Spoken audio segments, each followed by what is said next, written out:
Mundo Católico presenta El Pulso del Papa.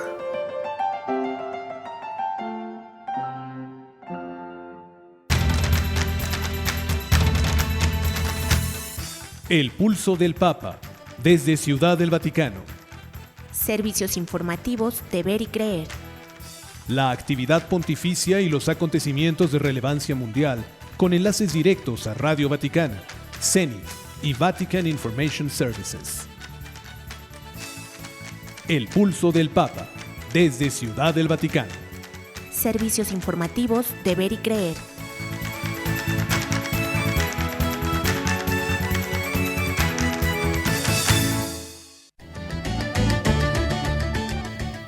Francisco alienta el uso de los cuidados paliativos. Y afirma: nunca he visto detrás de un coche fúnebre un camión de mudanzas. El Papa agradece oraciones por Ucrania y afirma que la guerra es una locura. Y nombra nuevo subsecretario de la Congregación para el Clero. Además dice que la violencia que sufre cada mujer es una herida abierta en el cuerpo de Cristo. Benedicto XVI defiende su inocencia y pide perdón a las víctimas de abusos. Una parroquia pide ayuda para encontrar a una mujer desaparecida en México. No tengo miedo porque con Dios estoy firme, precisa obispo de Colombia que está amenazado de muerte. Ante escalada de violencia en Haití, obispos hacen llamado urgente a la unidad. Y por último, desde helicóptero, obispo de Colombia bendice ciudad azotada por la violencia. Estas noticias y otras más enseguida en los servicios informativos de Ver y Creer. Queridos amigos, muy buen día, gracias por estar con nosotros, un gusto saludarles a través de la radio. Hola querido y amable público, es un gusto saludarles como cada semana. Tenemos muchas noticias que entregarle, por supuesto todo este asunto del Papa Benedicto XVI, acusado con falsedades, con calumnias, y él responde a través de una carta, pues además pide perdón por todo lo que ha ocurrido en la Iglesia, pero hay que reconocer que él pide perdón sin ser culpable, ¿no? Además, pues otras noticias, y hoy en el editorial semanal le voy a presentar el icono de la Virgen María con 3 manos. ¿Cómo es posible, no? Sí. Que en un icono aparezca la Virgen María con el niño Jesús, pero tiene 3 manos. Órale. Y además en la mesa, pues voy a tener el gusto de conversar con Fernando Villalón y con Jorge Luis Ortiz, quien es filósofo, acerca de San Atanasio y las herejías. Un tema sensacional, ¿no? Pero antes, noticias. ¿Lista para informar, Marisa? Vamos a conocer los sucesos ocurridos en la sede apostólica, en Europa y en Oriente. Sea usted bienvenido a la información.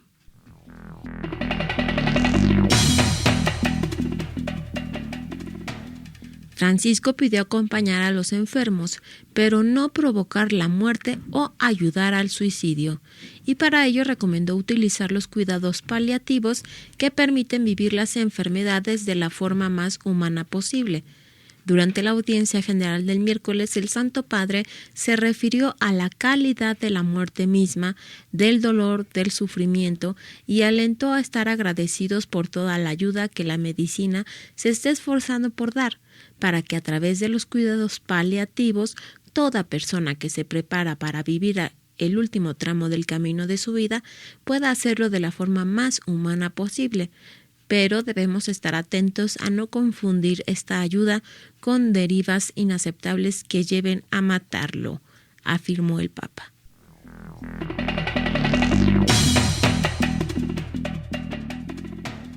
En más información, el Papa habló acerca de la muerte durante la audiencia general del miércoles que ocurrió en el aula Pablo VI del Vaticano.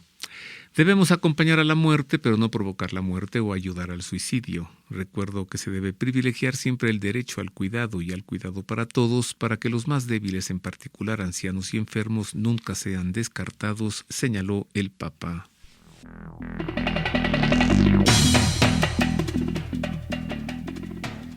Durante la audiencia general del pasado miércoles, el Santo Padre invitó a morir reconciliados, sin dejar rencores y sin arrepentimientos. Y recordó que no tiene sentido acumular cosas materiales, porque no nos llevaremos nada, sino más bien vale la pena acumular caridad. Nunca he visto, detrás de un coche fúnebre, un camión de mudanzas. No tiene sentido acumular si un día moriremos. Lo que debemos acumular es la caridad, es la capacidad de compartir, de no permanecer indiferentes delante de las necesidades de los otros, advirtió el Papa.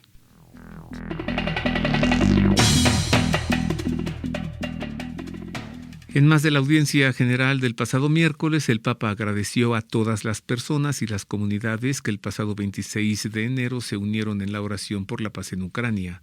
Continuemos a suplicar al Dios de la paz para que las tensiones y las amenazas de la guerra sean superadas a través de un diálogo serio y para que puedan contribuir también los coloquios en el formato Normandía. Y no olvidemos, la guerra es una locura, aseguró el Papa.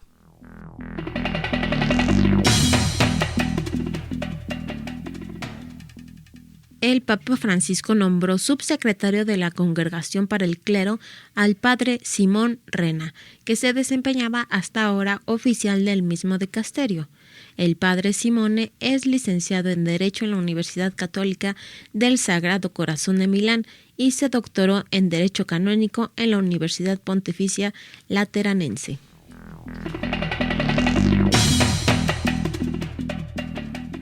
En otras noticias, a través de un videomensaje con motivo de la Jornada Mundial de Oración y Reflexión contra la Trata de Personas, Francisco denunció este tipo de violencia que se ejerce especialmente hacia las mujeres y niñas en todo el mundo. El pontífice denunció que la violencia que sufre cada mujer y cada niña es una herida abierta en el cuerpo de Cristo, en el cuerpo de la humanidad entera, e invitó a reflexionar sobre la condición de las mujeres y las niñas sometidas a múltiples formas de explotación, también a través del matrimonio forzado, la esclavitud doméstica y el trabajo esclavo.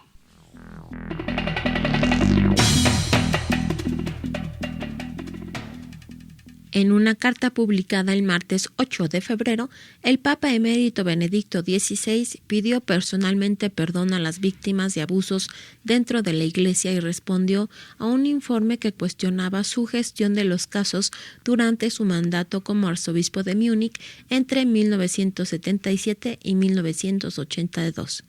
En la carta, de casi 1000 palabras, Benedicto XVI señaló que su dolor es aún mayor debido a su gran responsabilidad. He tenido una gran responsabilidad en la Iglesia Católica. Tanto más grande es mi dolor por los abusos y errores que se han producido durante el tiempo de mi mandato en los respectivos lugares, afirmó.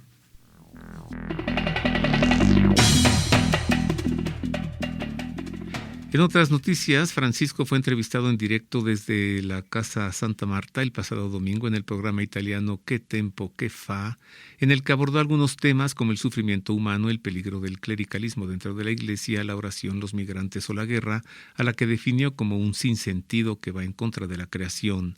El presentador del programa de la cadena RAI 3 preguntó a Francisco si hay alguien que no merezca el perdón y la misericordia de Dios o el perdón de los hombres, a lo que el pontífice contestó que la capacidad de ser perdonados es un derecho humano. El Papa explicó también que Dios nos hizo libres, somos dueños de nuestras decisiones y también de tomar decisiones equivocadas. Esto es algo que quizá escandalice a algunos. La capacidad de ser perdonado es un derecho humano.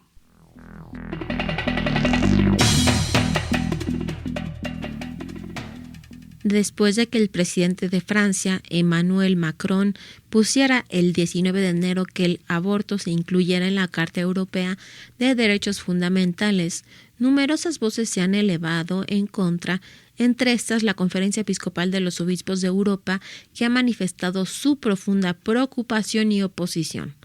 Coincidimos con el presidente Macron en la importancia de defender y promover los valores de la Unión Europea, pero nos gustaría señalar que uno de los principales valores es el respeto a la dignidad de toda persona humana en todas las etapas de su vida, especialmente en situaciones de total vulnerabilidad, como es el caso del niño por nacer, aseguraron.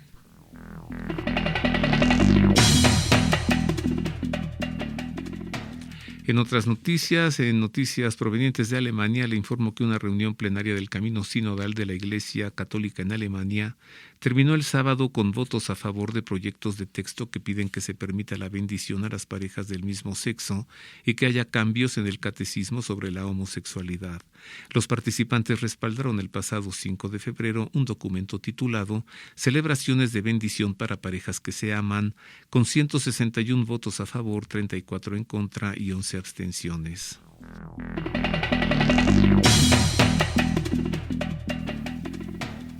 El Papa expresó sus condolencias por el fallecimiento de Monseñor Francisco Raúl Villalobos Padilla, obispo emérito de Saltillo y el prelado más anciano de México. El pasado 3 de febrero, 2 días después de haber cumplido 101 años y tras una semana de padecer COVID-19, tras conocer la triste noticia del fallecimiento de Monseñor Villalobos, el Santo Padre desea hacer llegar su sentido pésame a todos los miembros de la Iglesia particular de Saltillo, como también a los familiares y conocidos del finado, indica una carta del secretario de Estado del Vaticano, el cardenal Pietro Parolin, enviada al actual obispo de Saltillo, Monseñor Hilario González García.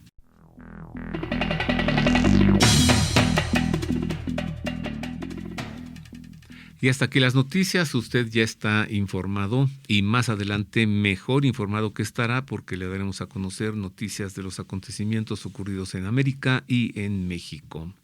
En más información, vámonos hasta Roma para presentarle a usted la crónica de la Audiencia General, la catequesis del Papa en lengua española el pasado miércoles. Esto dijo Francisco. Radio Vaticana, la radio del Papa.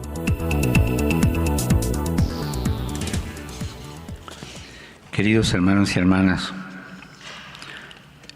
en nuestra reflexión de hoy consideramos la devoción del pueblo cristiano a San José como patrono de la buena muerte, pensando en la presencia de Jesús y la Virgen cuando Él murió en Nazaret.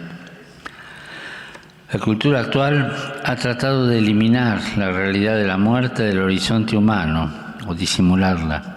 Sin embargo, la pandemia del coronavirus la ha vuelto a poner en evidencia. La muerte forma, pues, parte de la vida de toda persona y solo la fe en la resurrección de Cristo nos otorga la fuerza para afrontarla cristianamente, sin miedo, como un pasaje necesario para estar siempre con Él. La muerte, iluminada por el misterio del Señor resucitado, nos ayuda a ver la vida con mirada nueva, como una ocasión que Dios nos da para amar a los demás y hacer el bien, quitando del corazón la ambición, el rencor y el resentimiento. El Evangelio nos recuerda, además, que la muerte llegará como un ladrón cuando menos lo esperamos. Esta realidad nos lleva a dos consideraciones que valen para todos, creyentes y no creyentes.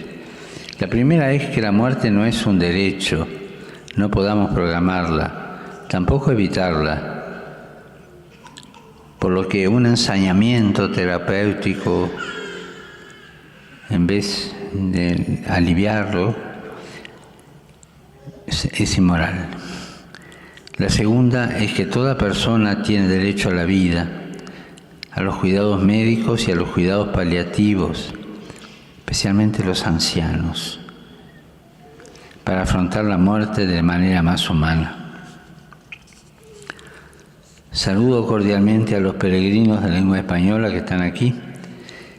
Pidamos todos juntos a San José que nos ayude a aceptar el misterio de la muerte con espíritu cristiano, que nos alcance del Señor Jesús la gracia de experimentar la misericordia del Padre, sobre todo en ese momento de nuestra vida, cuando nos toque pasar por la puerta oscura de la muerte. Que el Señor los bendiga. Muchas gracias.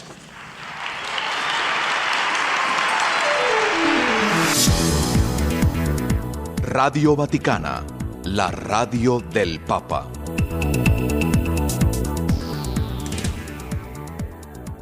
Y hasta aquí nuestro enlace con Radio Vaticana, la radio del Papa. Usted ha quedado nuevamente bien informado. Hagamos ahora una pausa y regresamos para hablar sobre San Atanasio y las herejías. ¿Qué son las herejías? ¿En qué consiste una herejía? ¿Cómo es que uno puede ser hereje? Y una pregunta esencial, ¿el Papa acaso podría ser hereje? Todo esto y más al volver. Queremos conocer su opinión. Contáctenos en nuestro correo electrónico elpulsodelpapa@vericreer.com. Continuamos en los servicios informativos de Ver y Creer. Hablemos acerca de las herejías, y un tema muy vinculado con las herejías es San Atanasio. Comencemos entonces por conocer a San Atanasio. ¿Nos lo presentas, Sí. Marisa? Ubícanos en el tiempo, en el lugar. Claro que sí, con mucho gusto. ¿Quién fue San Atanasio?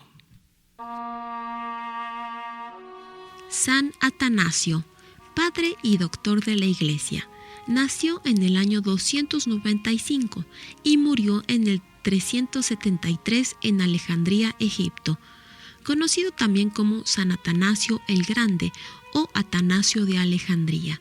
Su vida se vio marcada por la defensa de la sana doctrina en contra de las herejías arrianas desde que participó en Nicea, como diácono del entonces patriarca de Alejandría, para contribuir formalmente a la definición de la consustancialidad del Padre y del Hijo divinos y la condenación del hereje arrio en el año 325. Debido a su férrea fidelidad a las decisiones emanadas del Concilio de Nicea, sufrió constantes persecuciones por parte de los emperadores herejes que le eran favorables al arrianismo. Fue condenado, depuesto y desterrado 5 veces a lo largo de su vida, aunque siempre fue reintegrado a su sede episcopal, en la que finalmente logró residir hasta el día de su muerte. De San Atanasio nos llegan un gran número de obras acerca de las herejías arrianas y sus controversias, como su discurso sobre la encarnación del Verbo. También es autor del documento más importante del cristianismo primitivo sobre el monacato, que es su famosa Vida de San Antonio, aunque su mayor legado teológico se centra en demostrar la realidad de la redención por la encarnación de Jesucristo, verdadero Dios y verdadero hombre, la independencia de la Iglesia de la autoridad política y la consubstancialidad de Dios Padre, del Verbo encarnado y del Espíritu Santo.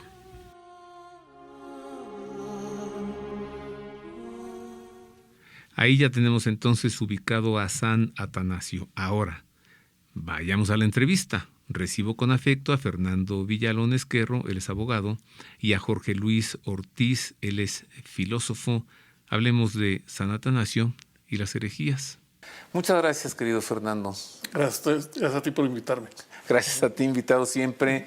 Él es abogado, es un experto, gran conocedor de la Edad Media y de temas de la Iglesia. El hereje, ¿es hereje porque es malo? ¿Porque es un hombre satánico que se opone a Dios y a la verdad y que entonces quiere engañar y mentir y difamar? ¿O el hereje puede ser también un hombre que empezó bien intencionado? O una mujer, ¿no? Una herética. Claro. Yo creo que hay siempre buenas intenciones, ¿no? ¿Ah, sí? Yo creo que hay buenas intenciones. El hereje tiene que ser como, siempre un cristiano, ¿sí? Un católico. No puede ser un musulmán, no puede ser otra persona de otra religión, no puede ser un budista, sino que tiene que ser alguien que, conociendo las verdades, y se enterque en una actitud o en enseñar en contra de los dogmas y las verdades de la Iglesia y del magisterio de la Iglesia. Una herejía. No una sola vez, sino en forma reiterada, como lo marca el Código Canónico. Una herejía es entonces negar un dogma de fe. Sí. Y en mis investigaciones y en mis estudios, sin querer, puedo incurrir en una negación de un dogma de fe, pero si insisto en ello, y si soy advertido, y si no me muevo de allí, entonces ya incurro en herejía. ¿Sí? En anatema. Ajá, en anatema. Oye, por eso es que la Santa Inquisición solamente juzgaba a cristianos en busca de herejías, sí, si acaso. Así, siempre juzgó a los que estaban dentro de la Iglesia. Nunca juzgó a otras personas. En los inicios del cristianismo, Fernando, al ir haciendo teología, ha de haber sido pues recurrente, ¿no? Caer en herejías. No fue tan recurrente. Hubo muchas herejías, sí, pero no era tan recurrente. Yo creo que la formación de los grandes padres de la Iglesia, que eran, además de, eran abogados y que eran grandes teólogos, o sea, estudiosos de la Biblia y de las tradiciones, yo creo que son algunos que bajo la influencia cultural de su momento se salieron o explicaron desde el punto de vista, ya sea platónico o aristotélico, la teología. En el mejor de los casos uno puede incurrir en herejía sin proponérselo, pero vamos, hay gente que niega verdades de la fe intencionalmente, ¿no? Evidentemente. Por ejemplo, decir Cristo no está en la Eucaristía, o la Virgen María no era virgen, o no es madre de Dios, y entonces habrá alguien que lo diga hasta con cierto placer insano, ¿no? Ese es un hereje contumaz. Claro. Y no se puede esperar de él nada bueno. Así es. Pero ¿cómo es el otro tipo de hereje? Yo creo que hay egos que hacen que tu cultura, tu sabiduría, quieras implementar algo que no está de acuerdo con la fe y te quedas en ese intento por el ego. Yo creo que ahí el demonio se mete también, ¿no? En ese sentido. Yo creo que hay las dos partes. O sea, yo creo que hay gente que de buena fe llega a una herejía, pero hay gente que a fuerzas quiere llegar a esa herejía, aunque le adviertas y trates de razonar con ellos. No hay forma. Ahora, las herejías surgen entonces, inician precisamente en la tarea de hacer teología, en el ejercicio del pensamiento, en ir definiendo la doctrina, ¿o no? No solamente en eso, sino también en las actitudes de la vida y la forma de expresarla. Porque para la cultura, desde el pueblo judío, para los romanos, el hecho de no tener una unidad social y un pensamiento único habla también de una ruptura social. Tan es así que es castigada la herejía dentro de las leyes judías y dentro de las leyes del imperio. O sea, vamos a tener dentro de los códigos la herejía como un delito de lesa majestad. ¿Ah, sí? ¿Contra el imperio? Contra el imperio. Pero ya después de Constantino. No, desde antes de Constantino. O sea, esto viene tanto del pueblo judío como también del imperio romano, porque son contra la unidad del pensamiento del propio imperio. A pesar de que pudo haber tenido varios dioses, no podías ir en contra de eso. Y esto va a pasar a los códigos visigodos y también pasará esto a los códigos de la Edad Media, que hasta el final, con la Ilustración, quitaremos el delito de herejía como un delito antisocial, porque enfrentaba a la comunidad con otra parte, la dividía. No eran herejías cristianas, por supuesto. No, en su momento no, pero era importante y esto lo retoma. Era parte importante de la cultura en general, estar con el mismo pensamiento. Por eso encontramos a tantos mártires entre los primeros cristianos en las persecuciones de Nerón y de Diocleciano, simplemente ejecutados por no querer presentar ofrendas a deidades paganas. Así es. Por eso eran delitos de lesa majestad. Ajá. No solamente contra el emperador, sino contra la religión. ¿Cuál sería una de las primeras herejías, Fernando? Bueno, una de las primeras herejías que tardó mucho tiempo fue la de Arrio. Arrio es una persona muy formada en una ciudad muy culta que era Alejandría. De hecho, era una de las ciudades más cultas del Imperio Romano, formada por la parte griega, ¿sí? Entonces, Arrio era una persona con una gran capacidad de estudio, una gran capacidad, y caía sumamente bien. Además, él tenía una vida muy simple, muy sencilla, de mucho sacrificio, entonces le caía muy bien a la gente. Él empezó a promover diciendo que Cristo no era Dios, sino solamente era un hombre, que era una criatura que había sido creada por Dios, pero que podía irse hacia la parte mala o hacia la parte buena.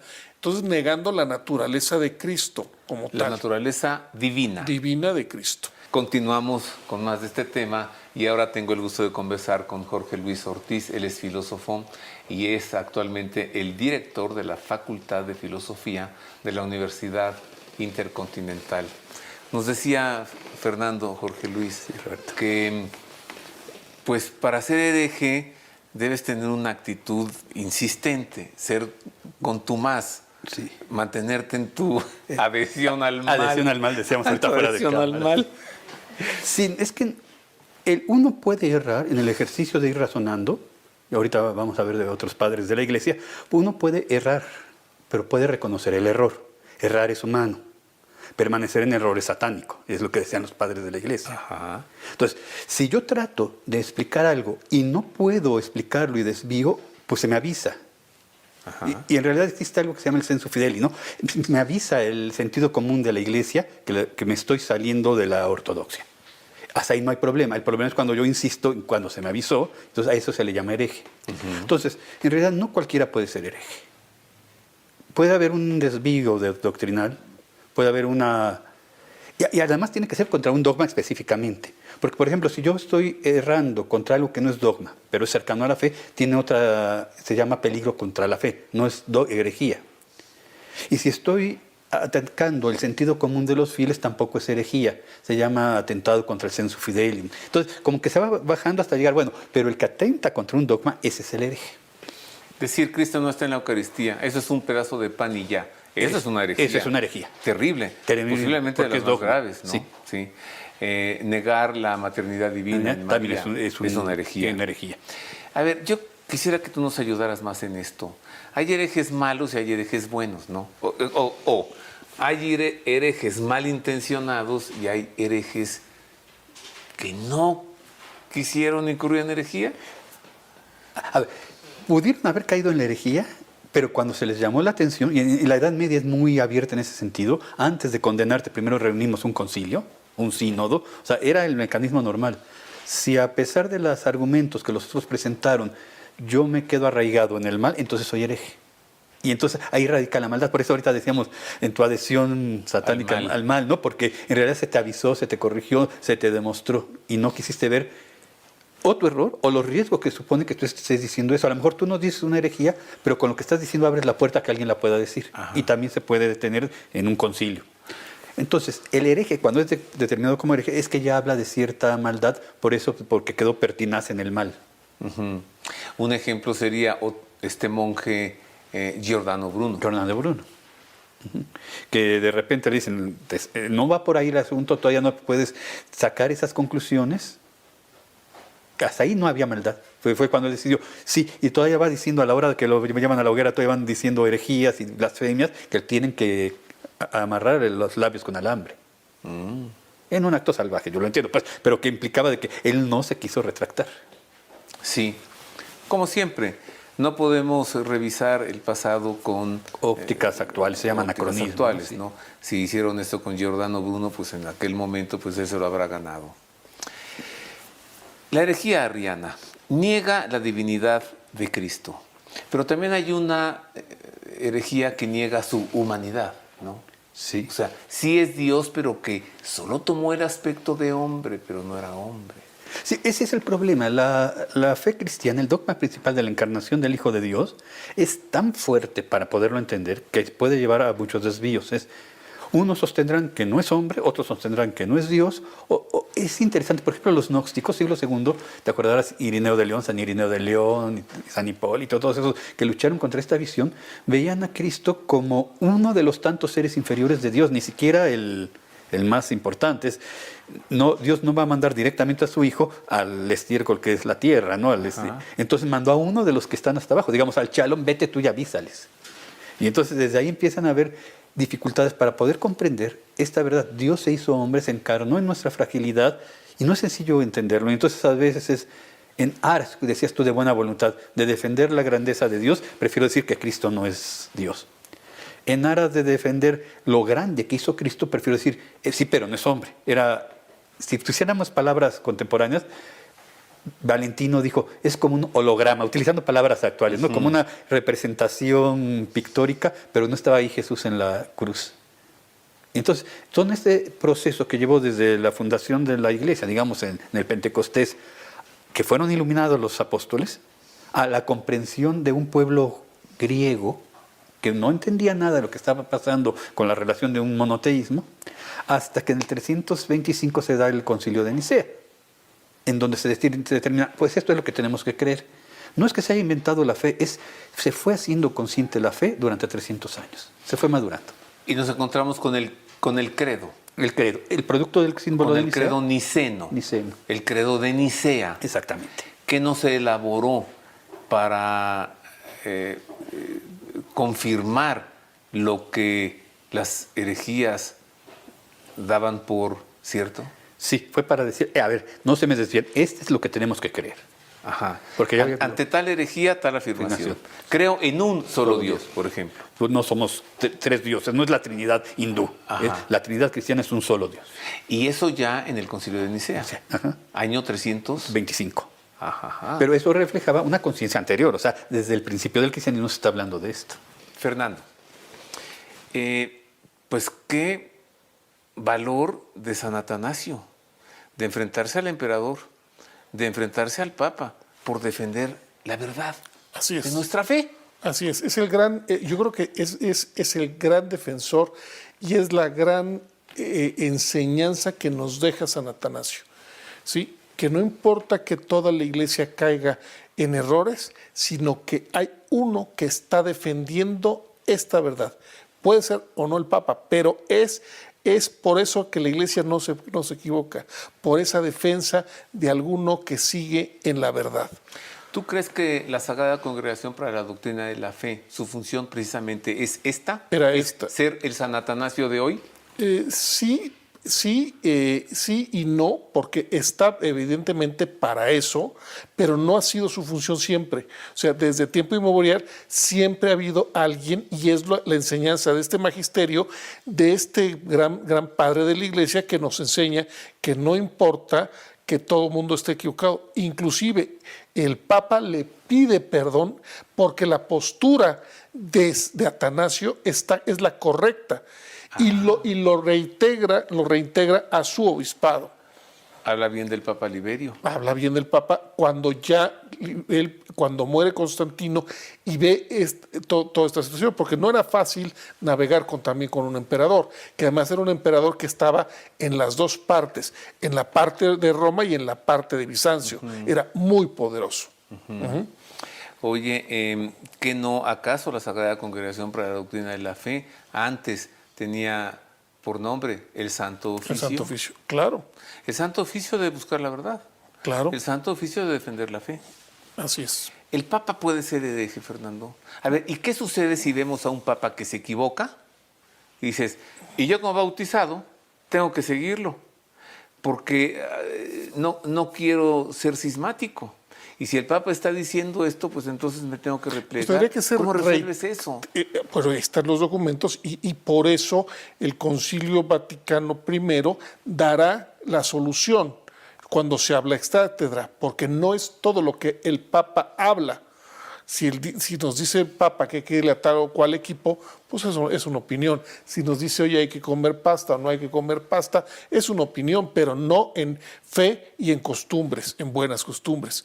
Entonces, esto va siendo definido y está definido desde la tradición del magisterio hasta llegar al siglo XIX con el Concilio Vaticano I.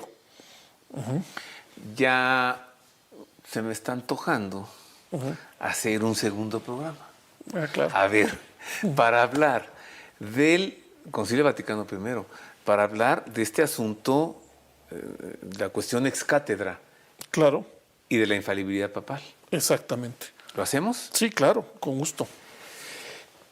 Danos tu conclusión, Fernando, porque luego tengo que conversar con Jorge Luis y ¿sabes qué? Presentar otra herejía, el monotelismo. Que yo creo que es parte de la misma situación de Arrio, que lo verás. A ver. Ahora, mi conclusión es muy clara. Yo creo que San Atanasio, la gran aportación es seguir en la verdad, aunque pierda el cargo, aunque pierda su situación como obispo, pero él está escribiendo esa apologética y combatiendo a todo el arrianismo a lo largo del Imperio Romano, a lo largo de la Iglesia Universal. Y esto nos lleva a decir, no importa, la Iglesia no se equivoca porque alguno de sus miembros está en lo correcto. Esa es tu conclusión. Esa es mi conclusión. La Iglesia no se equivoca. Así es. En cuestión de fe y costumbres. Ahí está la entrevista, queridos amigos. Muy agradecido entonces con Fernando Villalón Ezquerro y con Jorge Luis Ortiz. Ya tenemos claro este asunto de las herejías. Hagamos una pausa, regresamos para entregarle a usted más noticias ahora de América y de México y presentarle a la Virgen, el icono de la Virgen de las Tres Manos. Háganos llegar sus sugerencias y comentarios a nuestro correo electrónico elpulsodelpapa@pericreer.com. Y ya estamos de regreso, queridos amigos, aquí en El Pulso del Papa desde Ciudad del Vaticano para darle a conocer ahora las noticias en México y América. Sea usted bienvenido de nuevo a la información.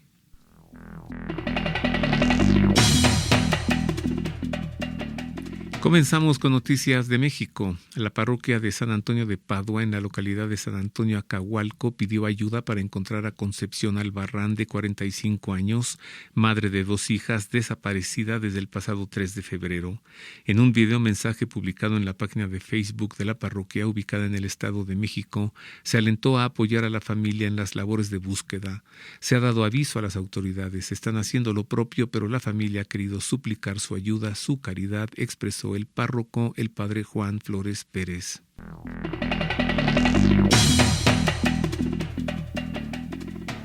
El obispo de Buenaventura, Monseñor Rubén Darío Jaramillo Montoya, dijo no tener miedo a las amenazas que ha recibido por parte de hombres armados en esa región de Colombia y que no teme porque Dios está firme.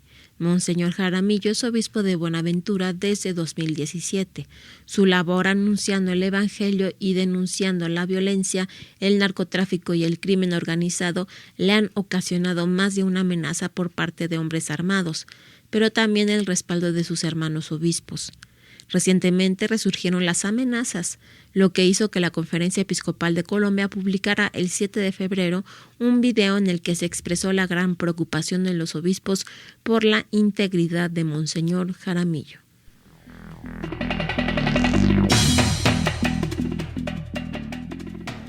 En noticias de Haití, la Conferencia Episcopal Haitiana publicó un comunicado en el que pide a los políticos y a las bandas armadas que eviten que el país se hunda en el caos.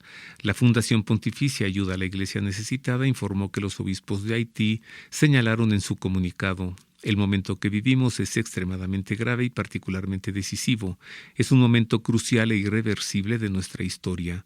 Lo que está en juego es nuestro presente y nuestro futuro y por lo tanto nuestra propia existencia como pueblo, como nación, como Estado. Debemos tomar decisiones valientes y efectivas.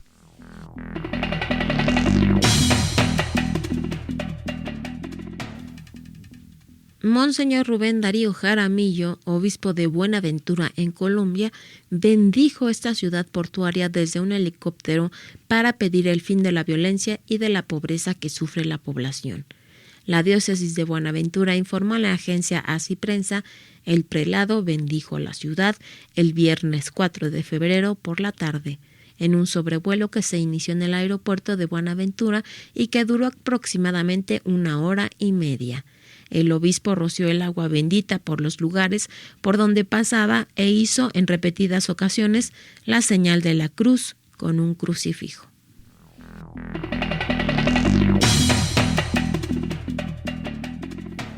En noticias de Costa Rica, los obispos del país publicaron un comunicado titulado "A seguir construyendo un mejor país", en el que felicitaron a la población por su participación en las elecciones del pasado domingo 6 de febrero, en el que solicitaron a los candidatos que pasan a la segunda ronda una campaña en la que primen las ideas y el respeto. En el comunicado publicado por la Conferencia Episcopal de Costa Rica, los obispos hacen un llamado a unir esfuerzos para mejorar la calidad de vida de los habitantes, especialmente por llevar desarrollo integral a las clases más empobrecidas y desprotegidas.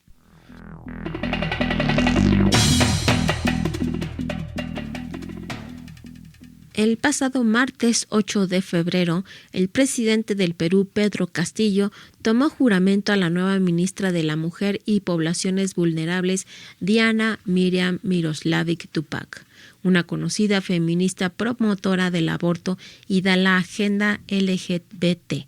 Miroslavic Tupac integra de esta manera el cuarto gabinete de Castillo en menos de 7 meses de gobierno. El anterior Consejo de Ministros, liderado por Héctor Valer, solo duró 3 días. Una de las personas que protestó contra el gabinete Valer fue Miloslavic, quien el día que juró al cargo de ministra apoyó en sus redes sociales un plantón feminista de rechazo al gobierno de Pedro Castillo y frente al ministerio que ahora lidera para exigir la destitución de la entonces ministra Katy Ugarte por su postura contraria a la ideología de género.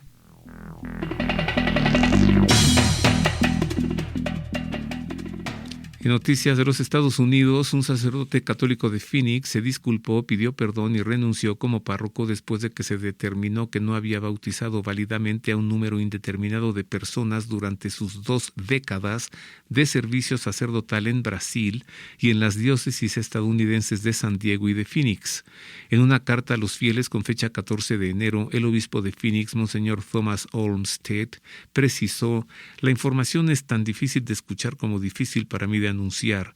Es con sincera preocupación pastoral que informa a los fieles que los bautismos realizados por el reverendo Andrés Arango, sacerdote de la diócesis de Phoenix, son inválidos.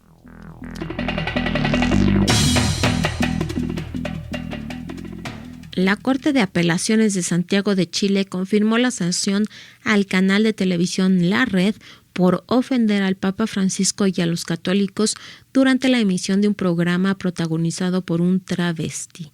La sanción se refiere al programa Las Gansas, emitido el 21 de agosto de 2020 por La Red, y en la cual Anastasia María Benavente, que en su cuenta de Instagram se califica como travesti, ofendió al Papa Francisco y a los católicos.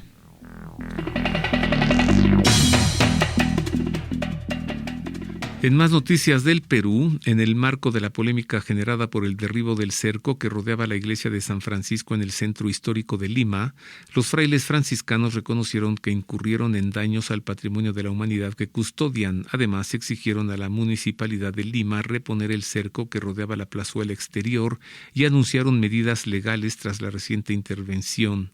El derribo del cerco que rodeaba la plazuela en el exterior de la Basílica y Convento de San Francisco, iglesia cuya construcción se completó en 1672, sorprendió a muchos peruanos en la madrugada del sábado 5 de febrero y despertó temores de una agresión contra el patrimonio de la Iglesia Católica, algo que la municipalidad descarta. Pues entonces que regresen la reja, pues así.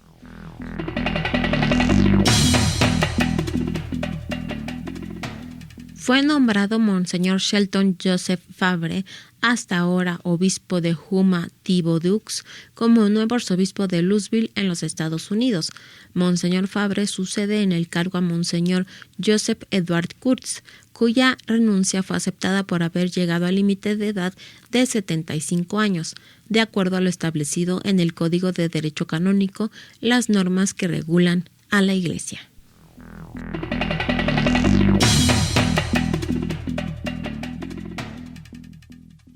Y hasta aquí el recuento de los sucesos ocurridos en el continente americano y en México. Usted ha quedado muy bien informado. Y a continuación escuchemos el editorial de cada semana que, como ya lo mencionó Roberto, tiene el título de La Virgen de las Tres Manos.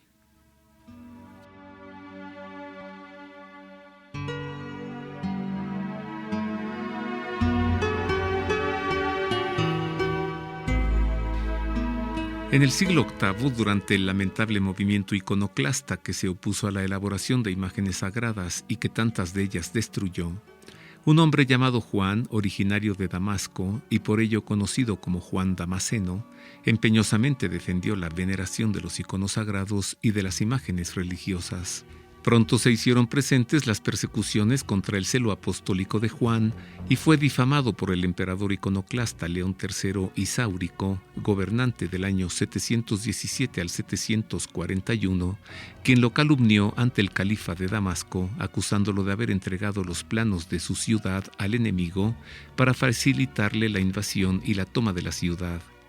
En consecuencia, el califa lo hizo aprender y ordenó que se le amputara la mano derecha en una ejecución pública de la sentencia y que fuese exhibida en el mercado de la ciudad como severa lección para todos sus súbditos. Era el año 717. Luego de haber sufrido tal oprobio y tan terrible castigo, Damasceno acudió a orar ante el icono de la Virgen María, Madre de Dios, y postrado ante la sagrada imagen, le suplicó que le obtuviese del Señor el milagro de restituirle su mano. Esa mano con la que tanto había escrito en defensa de la fe verdadera y en denuncia de los iconoclastas. Exhausto y muy deteriorado, durante la oración cayó en un sueño profundo en el que vio que la Virgen María venía a él en respuesta a sus ruegos para asegurarle que recuperaría su mano a fin de que continuara firmemente con su tarea en defensa de la fe y de la verdad. Al despertarse, Juan vio su mano perfectamente colocada en la extremidad de su antebrazo, completamente sana, intacta y sin daño alguno.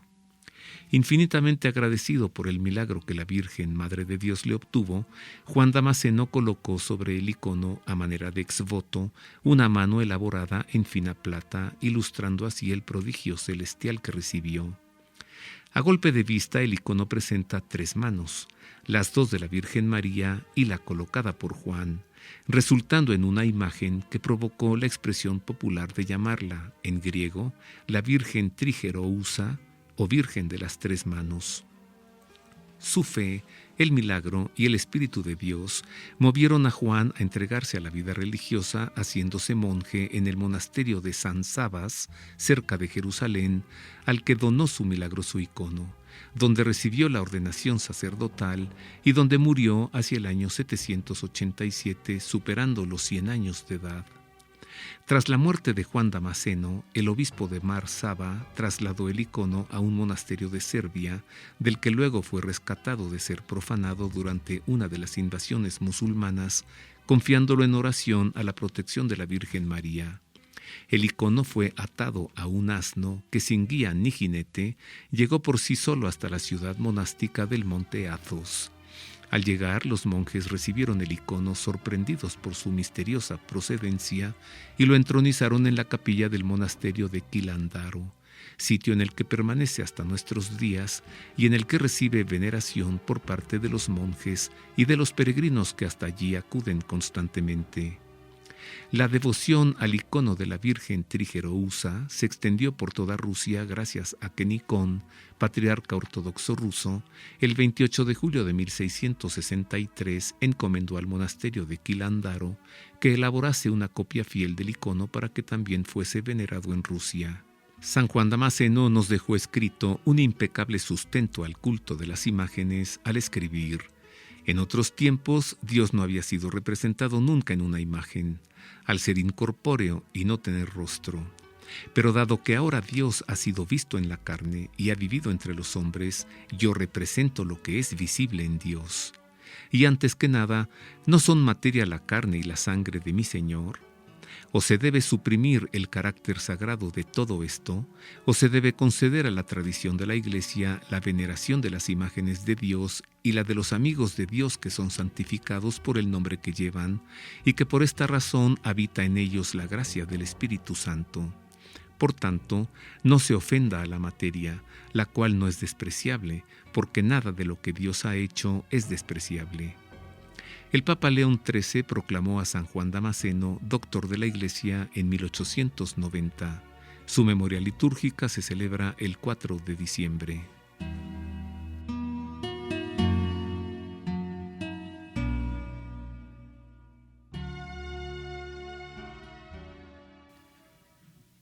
Así que la Virgen de las 3 manos, qué interesante. Sí, ¿y qué tal, San Juan Damasceno? Un día me la enseñaste. ¿Verdad? Sí, muy bonita, muy especial. Sí, y bueno, tiene la mano de plata, pero a partir de ese icono original, pues muchas otras personas han hecho otros iconos y ya aparece la Virgen con 3 manos, pero ya no de plata. Qué fascinante historia, de verdad. Sí. Bueno, pues ya con eso terminamos, queridos amigos, nos vamos. Muy agradecidos por el favor de su atención.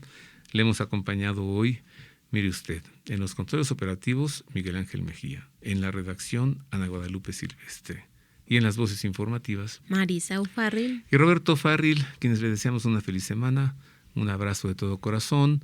Mañana lunes, San Valentín, patrono de los enamorados. También de la amistad. Patrono de los chocolates. Feliz semana, Marisa, pásatela bien. Hasta luego, nos vemos en la otra edición del Pulso del Papa y le dejo con la bendición del Santo Padre. Dominus vobiscum, et cum spiritu tuo, sit nomen Domini benedictum, et hoc nunc et usque in seculum, aiutorium nostrum in nomine Domini, qui fecit caelum et terram. Benedicat vos omnipotens Deus, Pater et Filius et Spiritus Sanctus. Amen.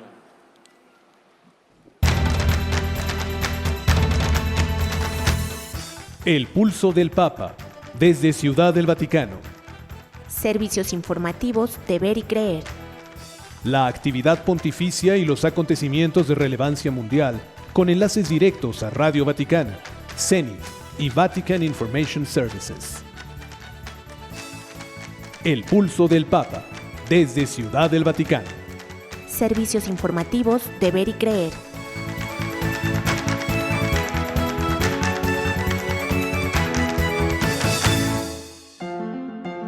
Mundo Católico presenta El Pulso del Papa.